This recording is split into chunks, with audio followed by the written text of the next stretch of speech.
बिस्मिल्लाहिर्रहमानिर्रहीम। अस्सलाम वालेकुम। तमाम देखने वालों को हमारे चैनल पर खुश आमदीद। मेहमान के रिज़्क़ के बारे में एक सच्चा वाक़या जो मैं आज आपको बताने जा रहा हूँ। चलिए शुरू करते हैं आज की वीडियो। दोस्तों, एक गांव में एक साहिब की अपनी बीवी के साथ कुछ अनबन हो गई। अभी झगड़ा खत्म नहीं हुआ था कि इसी असना में उनका मेहमान आ गया। खावंद ने उसे बैठक में बिठा दिया और बीवी से कहा कि फलां रिश्तेदार मेहमान आया है, इसके लिए खाना बनाओ। वो गुस्से में थी और कहने लगी कि ना तुम्हारे लिए कोई खाना है और ना ही तुम्हारे मेहमान के लिए। ये सुनकर वो बड़ा परेशान हुआ कि लड़ाई तो हमारी अपनी है, अगर रिश्तेदार को पता चल गया तो खामखा की बातें होंगी। लिहाजा खामोशी से आकर मेहमान के पास बैठ गया। इतने में उसे ख्याल आया कि चलो बीवी अगर रोटी नहीं पकाती तो सामने वाले हमारे हमसाए बहुत अच्छे हैं, खानदान वाली बात है, मैं इन्हें एक मेहमान का खाना पकाने के लिए कह देता हूँ।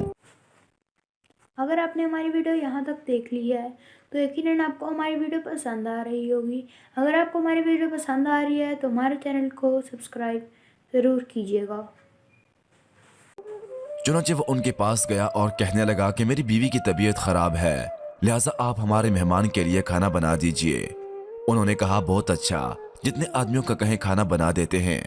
वो मुतमईन होकर मेहमान के पास आकर बैठ गया कि मेहमान को कम से कम खाना तो मिल जाएगा, जिससे इज्जत भी बच जाएगी।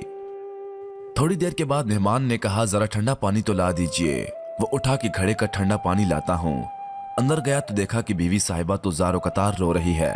वो बड़ा हैरान हुआ कि ये शेरनी और इसके आंसू। कहने लगा क्या बात है। उसने पहले से भी ज्यादा रोना शुरू कर दिया। कहने लगी बस मुझे माफ कर दें। वो भी समझ गया कि कोई वजह जरूर बनी है। उसके खावंद ने कहा कि बताओ आखिर तुम्हारे रोने की वजह क्या है, तुम में से क्यों रो रही हो। बीवी ने कहा पहले मुझे माफ कर दें, फिर मैं आपको बात सुनाऊंगी। खैर उसने कह दिया कि जो लड़ाई झगड़ा हुआ है मैंने वो दिल से निकाल दिया है और तुम्हें माफ कर दिया है। कहने लगी कि जब आपने आकर मेहमान के बारे में बताया और मैंने कह दिया कि न तुम्हारे लिए कोई खाना है और ना ही तुम्हारे मेहमान के लिए, चलो छुट्टी करो, मगर मैंने दिल में सोचा कि लड़ाई तो मेरी और आपकी है और ये मेहमान रिश्तेदार है, हमें इसके सामने ये पोल नहीं खोलना चाहिए। चुनांचे मैं उठी के खाना बना देती हूँ। जब मैं बावर्ची खाने में गई तो मैंने देखा कि जिस बोरी में हमारा आटा पड़ा होता है, एक सफेद रेश आदमी उस बोरी में से आटा निकाल रहा है। मैं ये मंजर देखकर सहम गई। वो मुझे कहने लगा ए खातून परेशान ना हो, ये तुम्हारे मेहमान का हिस्सा था जो तुम्हारे आटे में शामिल था।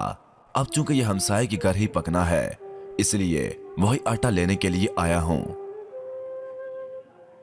मोहतरम अजीज दोस्तों, इस वाकये से ये साबित होता है कि मेहमान बाद में आता है जबकि अल्लाह ताला उसका रिज़्क़ पहले बेच देते हैं।